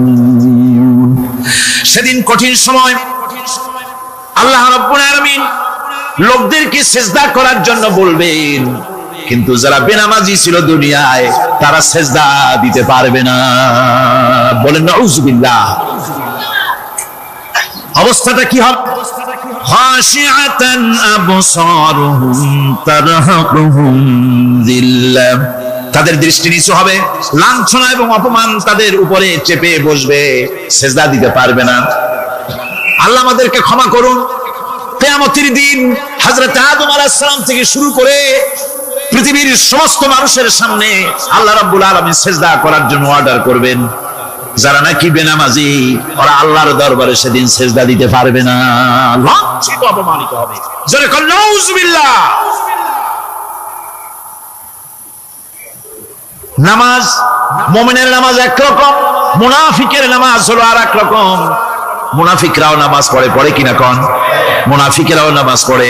মুনাফিকেরা যখন নামাজ পড়তে যায়, আল্লাহ রাব্বুল আলামিন বলতেছেন, ওয়া ইযা কামু ইলাস সালাতি কামু কুসালা। মুনাফিকেরা যখন নামাজ পড়তে দাঁড়ায়, নামাজে আসে ঠিক তারা, কিন্তু নামাজের জন্য দাঁড়ায় খুব শৈথিল্য ভাবে, শৈথিল্য ভাবে দাঁড়ায়, কাহিলি সুস্তি, এ জায়গা চুলটায়, পায়জামা ধরে টান দেয়, টুপিটা ঘুরে যায়, এদিক ওদিক তাকায়। মুনাফিকের নামাজ দেখলেই ঠিক পাওয়া যায় যে বেটা মুনাফিক। এইভাবে সে দাঁড়ায়। তার নামাজটা কি জন্য? ইউরাউনান নাসা ওয়া লা ইয়াযকুরুনাল্লাহা ইল্লা কালিলা। তাদের নামাজ হচ্ছে মানুষকে দেখাবার নামাজ। নাউযুবিল্লাহ। এখন দেখবেন এই মৌসুম আসছে, নামাজের মৌসুম, বেনামাজিদের নামাজের মৌসুম। জনসভা হচ্ছে, নির্বাচন আসতেছে, নামাজে রক্ত হয়ে গেছে, তাড়াতাড়ি আজান হয়ে গেল, টুপি না থাকলে রুমাল একটা মাথায় দিল, উজু আছে কিনা আছে, আল্লাহু আকবার, যা আছে কপালে হয়ে যাক। মানুষকে দেখাবার জন্য এরা নামাজ পড়ে। এরা আল্লাহর শরণার্থে নামাজ খুব কম লোকই করে। এরা হচ্ছে মুনাফিক। দুনিয়া এবং আখিরাতে কল্যাণের জন্য একমাত্র মাধ্যম হচ্ছে নামাজ। দুনিয়া যদি কল্যাণ চাই, আখিরাতেও যদি কল্যাণ চাই, তাহলে এর জন্য কি করতে হবে? কি করতে হবে? আমার কথা নয়, আল্লাহ রাব্বুল আলামিনের কথা শুনুন। রব্বুল আলামিন বলেন, قد أفلح المؤمنون الذين هم في صلاتهم خاشعون والذين هم للزكاة فاعلون والذين هم لفروجهم حافظون। নিশ্চিতভাবে সেই সব মুমিন কল্যাণ লাভ করবে, নিশ্চিতভাবে। তারা হচ্ছে ওই সব লোক যারা নিজেদের নামাজ ভীতি মিশ্রিত বিনয় ভাবে, ভীতি মিশ্রিত অবস্থায় বিনয়ের সাথে যারা নামাজ আদায় করে, যারা বেহুদা কাজ থেকে বিরত থাকে, যারা যাকাতের পন্থায় কর্মতৎপর হয়, আর যারা নিজের লজ্জাস্থানকে হেফাজত করে। এরপরে আল্লাহ পাক বলেন, ওয়াল্লাযীনা হুম লিআমানাতিহিম ওয়া আহদিহিম রাউন ওয়াল্লাযীনা আলা সালাওয়াতিহিম ইউহাফিজুন ওয়াল্লাযীনা আলা সালাতিহিম হাফিজুন। আর যারা তাদের আমানতকে পূর্ণ করে, আমানত এবং তাদের ওয়াদা চুক্তি পূর্ণ করে, এবং যারা নিজেদের নামাজ সমূহকে পূর্ণভাবে হক আদায় করে নামাজ পড়ে, নামাজের যারা হেফাজত করে, এরা কারা? এরা হচ্ছে উলাইকা হুমুল ওয়ারিসুন আল্লাযীনা ইয়ারিসুনাল ফিরদাউসা হুম ফিহা খালিদুন। এরা হচ্ছে সেই সব লোক, এরা উত্তরাধিকার হচ্ছে জান্নাতের উত্তরাধিকারী, জান্নাতুল ফিরদাউসে আল্লাহ রাব্বুল আলামিন এই গুণ বিশিষ্ট লোকদের জন্য জায়গা করে দিবেন। জোরে করে সুবহানাল্লাহ। নামাজকে পড়তে বলা হয়নি, কোরআন শরীফে বলা হয়েছে নামাজ কায়েম করো। কি বলা হয়েছে কম তো দেখি? নামাজ কায়েম করো, নামাজ পড়ো, এই কথা কিন্তু কোরআন শরীফে কোনো জায়গায় আছে নাকি? এখন কায়েম করা কারে বলি? একটা গুরুত্বপূর্ণ আরেকটি বিষয়। নামাজ কায়েম করতে বলা হয়েছে। কায়েম কি? কায়েমটা হচ্ছে দৃষ্টান্ত স্বরূপ বলা যায় যে জিনিসটা সমাজে প্রতিষ্ঠিত আছে ওইটারে বলে কায়েম হওয়া, আর যেটা প্রতিষ্ঠিত নাই ওটা কায়েম নাই। কায়েম মানে হলো প্রতিষ্ঠিত থাকা। যেমন আমাদের দেশে, আমাদের সমাজে নারী পুরুষ শিশু বৃদ্ধ সকলেই কাপড় পরা, শাড়ি পরা, লুঙ্গি পরা, এই কাপড় পরাটা কায়েম আছে, প্রতিষ্ঠিত আছে না নাই? যার কারণে কাপড় পরা সমাজে কায়েম আছে বলে উলঙ্গ মানুষ সমাজে খুঁজে পাওয়া যায় না, পাগল ছাড়া। ঠিক কিনা? একটা বাচ্চাকেও যদি উলঙ্গ হতে বলেন এখানে, 5 বছর 6 বছরের একটা বাচ্চাকেও, সে কিন্তু রাজি হবে না। ঠিক কিনা? যেহেতু কাপড় পরা সমাজে প্রতিষ্ঠিত আছে, সেহেতু উলঙ্গ মানুষ পাওয়া যায় না, কাপড় পরাটাই এখানে প্রতিষ্ঠিত। সুতরাং এখন অবস্থাটা এই হয়েছে, কাপড় পরা প্রতিষ্ঠিত আছে বলে কোন উলঙ্গ মানুষ এসে যদি এই মঞ্চে দাঁড়ায় আর বলে আমাকে একটু বক্তৃতা করতে দেন, আপনারা কি করবেন? মঞ্চে তো উঠতেই দিবেন না। উলঙ্গ মানুষ যদি কোনো চাকরি নিতে যায় ইন্টারভিউতে, তাকে লাইনে দাঁড়াইতে দেবে? দেবে না। এমনকি উলঙ্গ হয়ে যদি বাড়িতে প্রবেশ করে, তার বড় দূর দূর করে তাড়াই দেবে। ঠিক কিনা? যেহেতু সমাজের ভিতরে কাপড় প্রতিষ্ঠিত আছে, সেই জন্য এই উলঙ্গ মানুষ পাওয়া যায় না। অনুরূপ ভাবে নামাজ যদি প্রতিষ্ঠিত হতো সমাজের ভিতরে, তাহলে বেনামাজি খুঁজে পাওয়া যেত না। চাকরি করতে গেলে সেখানে নামাজ মানদণ্ড হয়ে যেত, নামাজ পড়ে কিনা তা দেখে নেওয়া হতো। বেনামাজি লোক পাওয়াই যেত না যদি প্রতিষ্ঠিত থাকতো। প্রথম প্রশ্নই হতো তুমি নামাজ পড়ো কিনা। ইলেকশনে যদি একজন উলঙ্গ মানুষ এসে দাঁড়ায়, ভাইরা এবার আমার বোতল মার্কা বাক্স, উলঙ্গ মানুষ এসে ভোটে দাঁড়াইছে, আপনারা ভোট দিবেন? দিবেন। ওইটা কাপড় প্রতিষ্ঠিত আছে বলে, লুঙ্গি প্রতিষ্ঠিত সমাজে আছে বলে উলঙ্গ মানুষকে আপনি ভোট দিবেন না। নামাজ যদি প্রতিষ্ঠিত থাকতো সমাজে, বেনামাজি মানুষ যদি এসে মঞ্চে দাঁড়ায়া যতই বলতো আমি ক্ষমতায় গেলে এই করব সেই করব, নামাজ প্রতিষ্ঠিত থাকলে পরে বেনামাজিরে কেউ ভোট দিত না। নামাজ যদি প্রতিষ্ঠিত থাকতো তাহলে অফিসের অফিসার তো দূরের কথা, বেনামাজি অফিসের ঝাড়ুদারের চাকরিও তার কিসমতে জুটতো না যদি নামাজ প্রতিষ্ঠিত থাকতো। এর নাম হলো নামাজ কায়েম হওয়া। নামাজ কায়েম থাকলে এই অবস্থার সৃষ্টি হতো। এই জন্য আল্লাহ পাক বলেছেন নামাজকে কায়েম করতে হবে। নামাজ হবে সব ভালো কাজের মানদণ্ড। সমস্ত ভালো কাজের মানদণ্ড কি? নামাজ। নামাজ আমাদেরকে বড় রকমের শিক্ষা দেয়। কি শিক্ষা দেয়?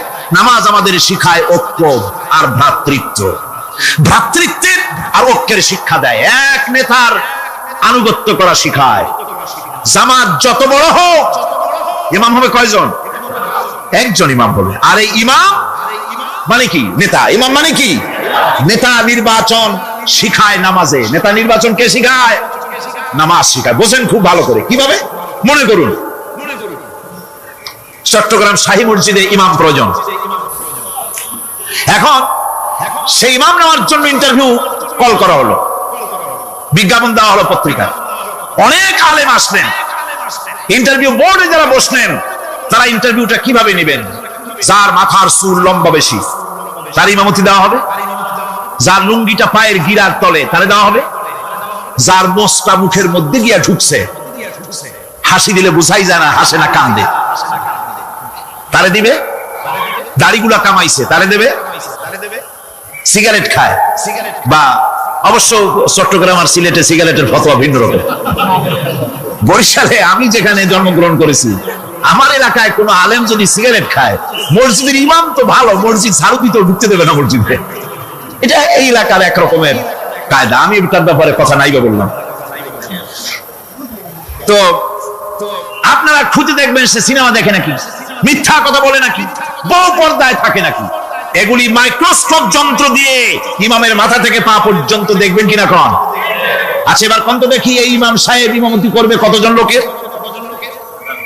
500, 1000। শাহী মসজিদে ধরেন 5000 লোক হইল। 5000 লোক, 5000 লোকের ইমাম নির্বাচনের সময় পা থেকে শুরু করে মাথা পর্যন্ত দেখেন, এমনকি বউ পর্যন্ত। বৌমনি আনিয়ে দেখেন না, পর্দা থাকে কিনা এইটা আপনারা দেখেন, ঠিক কিনা? এ খবরটা নেন।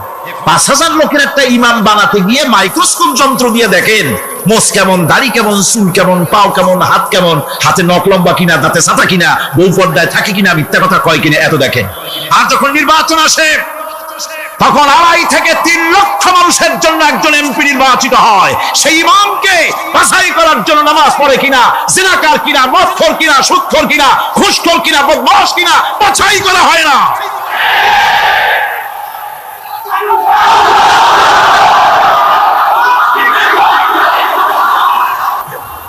নামাজ আমাদেরকে এটা শিখায় ইমামকে আপনি বানাইতে হবে। কোন সুবহানাল্লাহ। নামাজ ঐক্য শিখায়, নামাজ ভ্রাতৃত্ব শিখায়, নামাজ পারস্পরিক মহব্বত শিখায়, নামাজ নেতা কেমন হওয়া উচিত, নেতা নির্বাচন শিখায়। আবার নেতা ভুল করলে তার ভুল বলা যাবে না, এরকম হতে পারবে না। নামাজের ভিতরে ইমাম যদি ভুল করলে আপনি লোকমা দিবেন, সুবহানাল্লাহ, আল্লাহু আকবার বলবেন। যদি তিনি সংশোধন না হলেন আবার দেন, তাতেও সংশোধন হলো আবার দেন। 3 বার লোকমা দেওয়ার পর যদি ভুল সংশোধন না করে নামাজ ছেড়ে দেন, ইমামকে বের করে দেন, নতুন ইমাম নিয়োগ করেন। যারা ক্ষমতায় যাবে, আপনি রাষ্ট্রীয় ইমাম যারা বানাবেন, সেই রাষ্ট্রীয় ইমাম যদি জনগণের ইচ্ছার বিরুদ্ধে যদি চলে, 1 বার লোকমান দেন, 2 বার লোকমান দেন, 3 বার দেন, তারপরেও যদি না নামে, খাট ধরে নামেন। নামাজ আপনাকে নেতা নির্বাচন, নেতাকে প্রতিষ্ঠিত রাখা, নেতার আনুগত্য আপনাকে শেখায়। নামাজ লাইন সোজা করে দাঁড়াতে হবে। লাইন যদি বাঁকা করেন আপনার কলিজাটা ওরকম বাঁকা হয়ে যাবে। নাউযুবিল্লাহ। নামাজের কাতারে যার কারণে নামাজের কাতার বাঁকা হবে, পুরা কাতারের জন্য আল্লাহর কাছে ওই লোকটা দায়ী হয়ে যাবে। নামাজ শৃঙ্খলা শিখায়। সুবহানাল্লাহ, করতে ইচ্ছে করে না? নামাজ শৃঙ্খলা শিখায়, শৃঙ্খলা বোধ শিখায়, সোজা হয়ে দাঁড়ায়।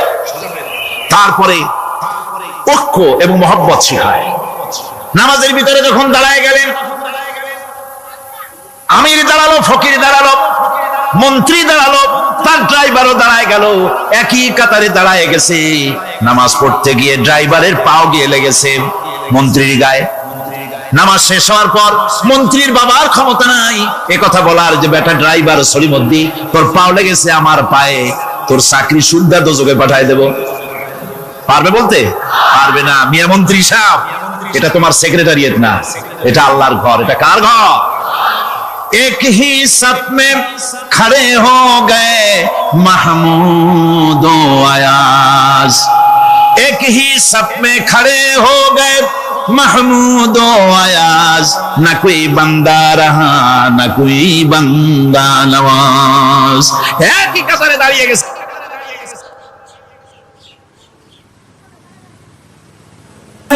কোরআনে কারীমের মধ্যে আল্লাহ পাক এই পৃথিবীর মুখে যারা আরামের টাটকা সুখগুলি আরামগুলি যারা বর্জন করে আল্লাহ রাব্বুল আলামিনকে বিশ্বাস করে যারা জীবন পরিচালনা করেছে, আল্লাহ পাক তাদের জন্য জান্নাত রেখেছেন এবং তাদের জন্য বলছেন সাবিকু ইলা মাগফিরাতিন মির রাব্বিকুম ওয়া জান্নাতিন আরদুহা কাআরদিস সামাই ওয়াল আরদ উইদ্দাত লিল্লাযীনা আমানু বিল্লাহি ওয়া রাসূলিহি। আল্লাহ পাক বলেন প্রতিযোগিতা করো আল্লাহর মাগফিরাত কামনার জন্য, আর জান্নাতে যাওয়ার জন্য প্রতিযোগিতা করো, আল্লাহর রহমত পাওয়ার জন্য সৎ কাজের প্রতিযোগিতা করো, তাহলে আল্লাহ রাব্বুল আলামিন তোমাদেরকে ক্ষমা করবেন আর তোমাদের জন্য এমন জান্নাত দিবেন যেই জান্নাত আকাশের বিশালতার জমিনের বিশালতার মতো। এই বিরাট জান্নাত তোমাদেরকে দিবেন। এই জান্নাত চিরস্থায়ী সুখ এবং শান্তি জায়গা হবে। مثل الجنة التي وعد المتقون فيها أنهار من ماء غير آسن وأنهار من لبن لم يتغير طعمه। আল্লাহ পাক বলছেন জান্নাত আল্লাহ পাক ওয়াদা করেছেন মুত্তাকিদের জন্য। আল্লাহ পাক জান্নাত দিবেন যে জান্নাতের ভিতরে রয়েছে মধুর প্রস্রবণ, রয়েছে দুধের প্রস্রবণ, রয়েছে সেখানে স্বচ্ছ পানীয় পানির প্রস্রবণ রয়েছে। এই সুন্দর জান্নাত ঝর্ণা ধারা আল্লাহ পাক সৃষ্টি করেছেন, বাগ বাগিচা দিয়ে ভরে রেখেছেন জান্নাত। সেই জান্নাতে জান্নাত হবে এয়ার কন্ডিশন, রৌদ্রের তাপ হবে না সেখানে, রৌদ্রের খরক তাপ হবে না সেখানে, ঠান্ডার প্রচন্ডতা থাকবে না। কিরকম হবে জায়গাটা? আল্লাহ পাক বলছেন মুত্তাকিনা আলাল আরাইকি লা ইয়ারাউনা ফিহা শামসান ওয়ালা জামহারিরা ওয়া দানিয়াতান আলাইহিম যিলালুহা ওয়া যুল্লিলাত কুতুফুহা তাযলিলা। আল্লাহ পাক এমন জান্নাত রেখেছেন, সেই আল্লাহ পাক সেই জান্নাতের ভিতরে জান্নাতীরা ঠেস লাগায়া মুখোমুখি অবস্থায় তারা সেখানে বসবে, আর জান্নাতীদের মনের মধ্যে কোনো দুঃখ থাকবে না, পেরেশানি থাকবে না। পৃথিবীতে মানুষের দুঃখ থাকে, পেরেশানি থাকে, সেখানে কোনো দুঃখ আর পেরেশানি থাকবে না। সেই জায়গাটা হবে শীতাতপ নিয়ন্ত্রিত, না শীত না গরম, চির বসন্ত বিরাজ করবে। জান্নাতীরা সেখানে থাকবে। এই সুন্দর জান্নাত আল্লাহ পাক রেখেছেন মুত্তাকিদের জন্য। সুবহানাল্লাহ। কাফেরদের জন্য জান্নাত হবে, জাহান্নাম হবে চিরকাল। খালিদিনা ফিহা আবাদান, চিরকাল কাফেরেরা জাহান্নামে থাকবে। সর্বশেষ যে ব্যক্তি জাহান্নাম থেকে মুক্তি লাভ করবে তাকে আল্লাহ পাক বলবেন, ফেরেশতাদেরকে বলবেন, আমার ফেরেশতারা আমার এই বান্দাকে জান্নাত এবং জাহান্নামের মাঝখানে রেখে দাও। জান্নাত এবং জাহান্নামের মাঝখানে লোকটি যখন থাকার জায়গা পাবে সে জান্নাতের দিকে তাকায়া দেখবে আর কাঁদতে থাকবে। আল্লাহ পাক জিজ্ঞেস করবেন, বান্দারে যুগের পর যুগ ধরে জাহান্নামে কেঁদেছো, আমি রব্বুল আলামিন জাহান্নাম মাফ করে দিয়া জান্নাত জাহান্নামের মাঝখানে রেখে দিয়েছি, আযাব থেকে তো বেঁচে গেছো, এখন কাঁদো কেন? লোকটি বলবে রব্বুল আলামিন কান্দি এই কারণে, জাহান্নাম থেকে মাফ করেছো, তোমার শুকরিয়া আদায় করি।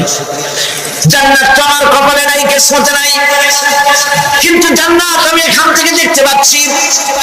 জান্নাতের সুঘ্রাণ আমার নাকে আসতেছে, কপালে নাই যাওয়ার। আমি কাঁদি এই জন্য, তুমি যদি মেহেরবানি করে আমাকে জান্নাতের দরজার কাছে একটু দাঁড় করায় দিতা, প্রাণ ভরে তোমার জান্নাতের দৃশ্যটা একটু দেখতাম।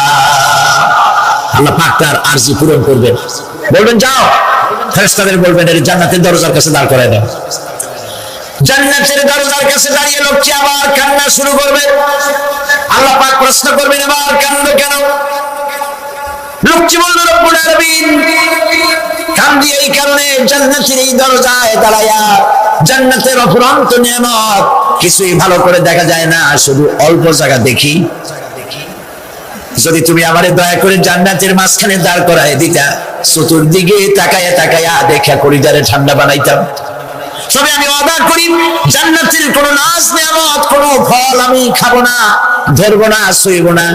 একটুখানি মেহেরবানি করে মাঝখানে দাঁড় করায় দাও, জান্নারে ঠান্ডা করি। আল্লাহ রাব্বুল আলামিন ফেরেশতাদের বলবেন আমার এই বান্দারে জান্নাতের মাঝখানে দাঁড় করায় দে। আল্লাহর নবী বলেন জান্নাতের মাঝখানে দাঁড়িয়ে লোকটি আগের চাইতে আরো জোরে চিৎকার মেরে কাঁদতে থাকবে। আল্লাহ পাক বলবেন বান্দারে কি হলো তোর? দরজার কাছে আসতে চাইছিলে, আইনা দিলাম।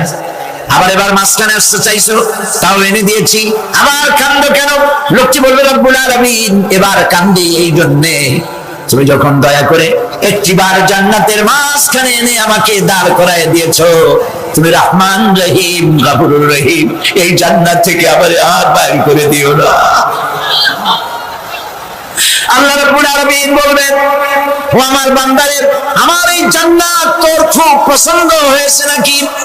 লোকটি বলবে রব্বুল আলামিন কলিজা ঠান্ডা হয়ে গেছে, ভাবতেও পারি না এই জান্নাত এত সুন্দর। আল্লাহ পাক বলবেন বান্দারে এরকম একটি নয়, দুইটা নয়, তোর জন্য আমি 10টা জান্নাত এরকম রিজার্ভ করে রাখছি। সুবহানাল্লাহ। আল্লাহ পাককে ভয় করে পৃথিবীর সমস্ত পাপ থেকে যারা নিজেকে রক্ষা করবে, আল্লাহ তাদের জন্য এই জান্নাত রেখে দিয়েছেন। সুবহানাল্লাহ।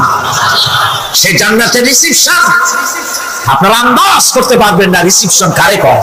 কি এর প্রধানমন্ত্রী আর প্রেসিডেন্ট 4-5টা পুলিশ আর আর্মি এসে একটা ফাঁক করে সেলুট মারলো, বাস শেষ হয়ে গেল, এরকম না। জান্নাতীদেরকে রিসিপশন দেওয়া হবে। জান্নাতীরা যখন আল্লাহর হুকুমে জান্নাতের দিকে যেতে লাগবে,